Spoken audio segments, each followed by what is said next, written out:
Welcome everyone to Wonder Women in Business podcast. My name is Jasmine Sandler. I'm here today with Alexandra Harper of Women of Culture. Very excited to have her on board. And again, the mission of Wonder Women in Business podcast is to deliver stories about women supporting women and women helping women in business. So get excited for the treat today. Yeah. Again, Alexandra, thank you so much for joining me Yes. today. It's taken us a few times to get together. Right, yeah, no, this is perfect. I'm happy to be here. Thank you. You're welcome.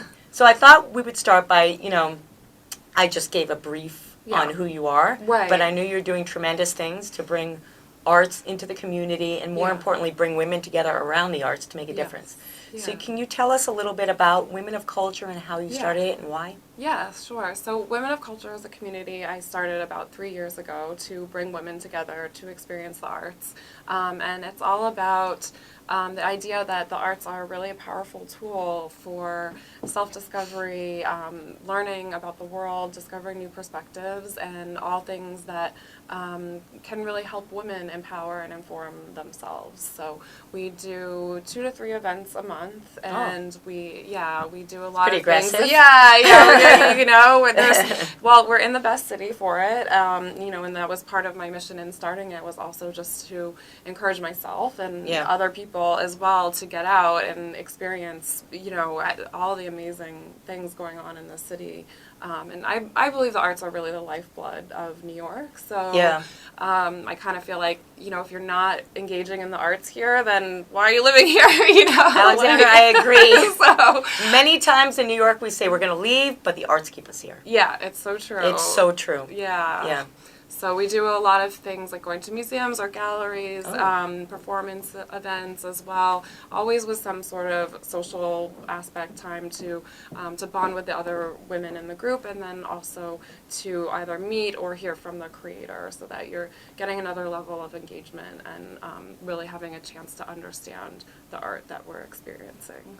So it's more private and curated, right? Yeah. That's the difference that you bring? Yeah, it's also about, my own curation and having a really close pulse on what's going on in the art scene here, and showing people what really is worth their time and money, and picking things that are really going to be worth it. Because, we're all busy, and that is true. Right? So, yes. But even 3 events a month, I could probably do more, because there is so much going on. But those are, definitely, I think, kind of, and also we keep it varied, so it's visual and performing arts. So, okay. Yeah, so there's a chance to engage with both kinds of art. Okay, so a couple things about your audience. Yeah. I'd like to know about. Sure. So because this podcast is really for women in business that want to live in rich lives and not just work every minute. Yeah. Yeah. Tell me a little bit about when the women who do business and work very hard here in the city come to your events. Yeah. What happens? What's like the magic that happens? Do they connect with each other? Right. Do they take away something from it? And how do you think that then impacts their everyday life in the community here in New York? Yeah, I think that's very important. I mean, all of the members and attendees that come to the events are primarily professional working women, have busy lives, mothers, there's a wide age range, so, I'd say mid-20s to 60s that come. That's pretty wide range. So, which I think is also kind of unique, because we really, Agreed.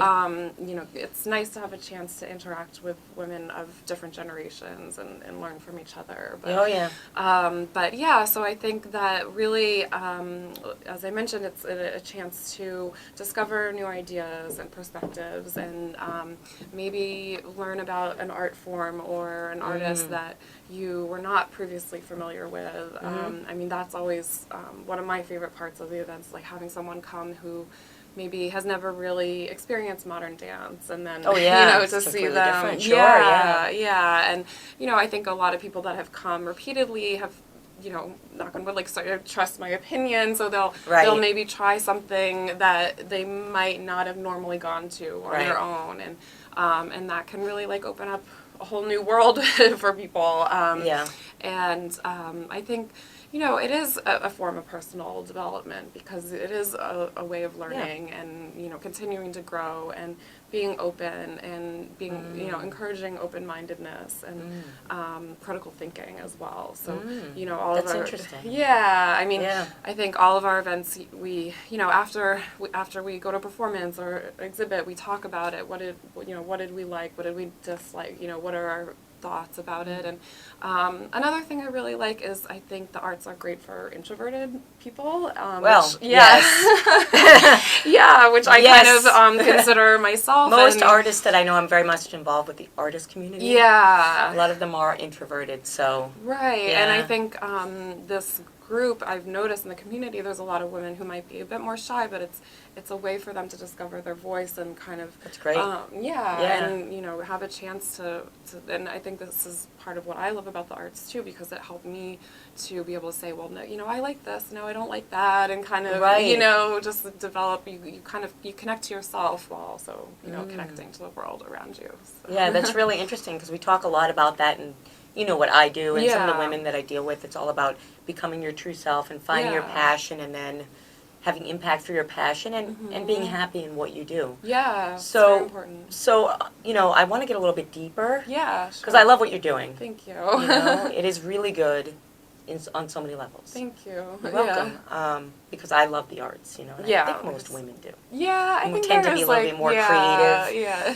But I guess what I want to get deeper on is to understand with what you're doing. You know, you're spending your time, your efforts, your money in this, right? Yeah. So in what you're doing, what is your individual mission for helping women? Right. Whether it's in business, whether it's through self-discovery, you know, what's your mission and how are you delivering upon that? Yeah.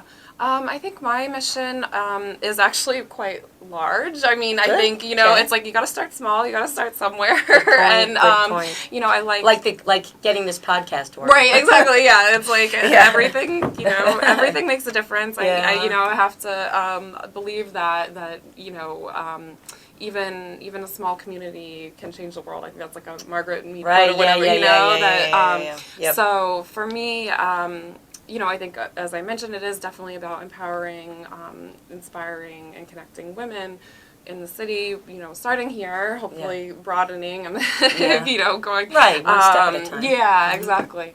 But on a larger scale, it's really also about creating community, prioritizing community and especially female friendships in you know, in our lives, and like recognizing how important those are. You know, I always have said that I don't think women will ever gain, you know, full equality until we can really come together and support one another. That's what this is all about. Yeah. We can't, because then we're fighting against each other. Yeah. Which is ridiculous. Right. I mean, I think that's, you know, a symptom of being in a patriarchal system is that, you know, we end up competing with each other. But of course. To fight that, you know, we need to continue to come together and, you know, as much as we can find, you know, unity and oneness. And we all are, you know, we all have some similarities. And that's another thing I love about the arts, because I think it does help you to kind of see, like, oh, maybe I'm not really, this is not a person maybe I would normally hang out with, but we both like this kind of art. And so we have something to talk similarity about. And so I think beyond that, to me, I always say I believe the arts are the antidote to the divisiveness and loneliness that's really kind of plaguing the society right now. Yeah. Really prominent in the world, unfortunately, at this moment. I know, it's so ironic, actually, if you think about it. Because the way the society is supposed to be going with ridiculous advances in technology is to bridge the gaps of global, you know, isolation, but it's made us more isolated, I think a lot of people feel more isolated. Yeah, studies have shown this, which is nuts. More lonely. You know, there's tons of studies about people feeling more and more disconnected and really craving in-person connections. Absolutely. And so I think that's something that's also, in a way, an opportunity for women to rise. And I think we are. Yes, I love it. Yeah, I mean, I love it. It's great. Because I mean, you know, it gets a little into stereotypes, but you know, I do think that women just are naturally better, like, caretakers. We are naturally more empathetic, compassionate, social creatures. Yeah, and those values have not been prioritized in our kind of patriarchal society up until now. So I think people are really feeling the effects of that and like this kind of extreme capitalism, especially in New York, where we have have to make money. Yeah, it's you know, just go, and very everything about how much money you make, how much what do you have? Right, material possessions Right. and competition and individualism, and I think women have a chance to really now say like, this is not working for us. Like, look at what's going on in the world. We need to, we need to really look at like, how are we taking care of each other as human beings? How are we, finding our passion and really living purposeful lives instead of just lives motivated by money. So, that to me, I think, is where this community also has a chance to really find its place and grow and bring more, I say, artful values into the world. I like that artful value. Yeah, and that's going to be the name of your new business, right? Yes, so we are rebranding as Artful with 2 L's, because it's also about living a full and fulfilled life by bringing the arts into every part of your life. I think there's a place for arts in business and in the corporate world as well. Oh, that, absolutely. hasn't been explored. So let me ask you a question, because my first interview was with the woman Natalia. Okay. And her brand is Natalia Music, and we're both musicians. Well, she's much more professional than I am. But she's a professional opera singer and absolutely amazing. Yeah. And her mission is really about helping musicians, helping them to understand, and that's why I interviewed with her, to understand how to be business owners and how to support their communities. And so a question for you that kind of dovetails off of that conversation is, how in what you're doing, or I don't know if this even is part of what you're doing, how are you helping the female artists to help each other? Because you're talking about bringing women together to support each other, which is what this is all about. So are you doing something in the fabric of your business to bring female artists together in a way to build their value and help them to make an impact? Yeah, for sure. I mean, I think our primary mission is about creating community and helping people engage with the arts, but that automatically kind of has a secondary mission of helping artists and arts institutions as well, and especially female artists, because like in every other industry, female women have struggled, and when you think about art history, like, oh, I know, it's all men, you know, all the famous ones, and it's not because there weren't female artists, it's just they never got. I know there's this stigma. I know a lot of artists that say, well, male artists are better. Look at the history. No. Because that's what we see. We see the Raphael, we see the Dante, the blah, blah, blah, the Michelangelo. Right. But maybe we just didn't actually visibly see the women. So I think that's kind of interesting, and I think they also weren't encouraged to be artists. For many women, they weren't commissioned. And they, there was that great retrospective at the Guggenheim of Hilma F. Clint. Like she actually hid her art because I didn't know she knew that she was not allowed as a woman to be an artist, other than being like still life illustrator, scientific illustrator. Like, so she was, at that time it was like really considered wrong for a woman to be an artist. So there's, I think then there must be, hundreds of others that have to be, are slowly coming to the surface and being discovered, and it's sad they weren't discovered in their own time. I know, that is true. But yeah, no, I definitely, most of my events focus on female artists. Whether, we went to the Hilma F. Clint show, we see a lot of female choreographers or performances that are written by or performed by women in some way. And I really, as we continue to grow, I do want this to be a resource for female artists. That's great. Yeah, especially emerging artists in New York, because there are just so many. There's so many. They're so talented. They're so talented, and, I know. I'm all about also like giving a voice to artists, and that's a huge part of our events is being able to interact with the artists and hear their point of view and their inspiration, and really, because they always have so much to say. They always have, there's so much to teach us too. That is true. So that's definitely part of. Well, that's tremendous, because I've seen in just my everyday life here in New York, and most of my friends are talented people. Most of them are female. I see their struggle. And I also see organizations and galleries, and not just art, music, film, where it's been a struggle for them. So I think what you're doing, by impacting artists, Yeah. you're impacting the bigger community as a whole. Right. I think so. Getting to that, Yeah. I know that you had mentioned a little bit about support, that about your audience being primarily female professionals coming in, and I myself am involved with some companies and bringing the arts to companies. So tell me about where you see that going. Where do you see? Because you mentioned something that was interesting about bringing art into critical business thinking. And, critical I wanted thinking to ask for you about sure, that, but I was just listening. Yeah. Tell me more about how Yeah. art can help to bring critical thinking into companies and where you see that. Yeah, I mean, well, again, there's so many studies, so much statistics around the fact that employees are so unhappy in their jobs, and I think it's something like 80% of U.S. workers are, unhappy in their jobs or something like that, and at the same time, companies struggling to attract and retain top talent. Sure, and, it's also been proven that creativity is one of the most desirable qualities in any employee. So I think, engaging with the arts, experiencing the arts, is such a huge way to build creativity and creative thinking, and that's just because you have to. I mean, you can just kind of look at something and not think about it, but if you are being encouraged to discuss it or to share your opinion about it, it's just automatically going to kind of inspire that thinking. Inspire some critical thinking, and really, through my events, I've seen these women come together and be able to have amazing conversations that go far beyond the piece. Right. Yeah, and it's just like a great starting point, I think. So, so I'm really excited about that, because I think that I have, worked in numerous corporate environments. Right. Yeah, we talked about that. That we have a similar background in advertising. And I think there's a lot of room to really improve corporate culture by bringing, more of the arts and culture into the corporate environment. Sure, and also, I don't know if you've thought about this, but, in my work, I'm bridged between supporting companies and their executives and building their voice and entrepreneurs through the conference series and everything. Yeah.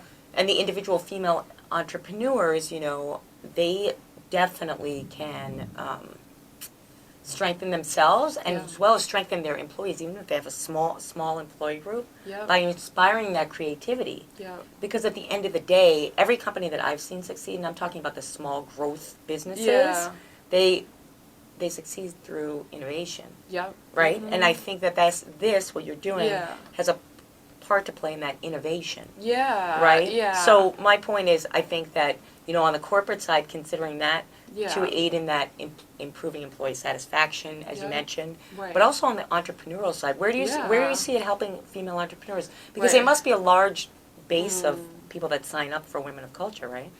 Yeah, there are. I mean, it's interesting. It's a mix right now. Yeah. I'd actually say maybe more are corporate, like professionals, but there are definitely some entrepreneurs. But there's so many similarities between art and entrepreneurship. I know. I mean, it's all about creating something out of nothing, right? And making something that you can own. Yeah, and envisioning a future that doesn't exist yet, or envisioning a painting or a piece of dance or theater that is totally out of your own head. So I think there's a lot of crossover and lessons to be learned, and I think that as an entrepreneur, I've definitely gained a lot of inspiration from the arts, and I think it goes back also to that critical thinking and the ability of the arts to open your mind to new possibilities, and that is so necessary when you're an entrepreneur. You have to be so resourceful. Okay, Alexandra, so I just have 2 more questions for you today. Okay. First of all, I'd like to know when your next event is going to be and what people can expect. Yeah, so our next event is this Saturday, May 18th. We're having an art and meditation event at the Susan Ely Gallery. So it'll be really fun because it will be a combination. We'll do a little meditation, intro to meditation principles, and also get to hear from the artist, Francie Hester, whose work is on view.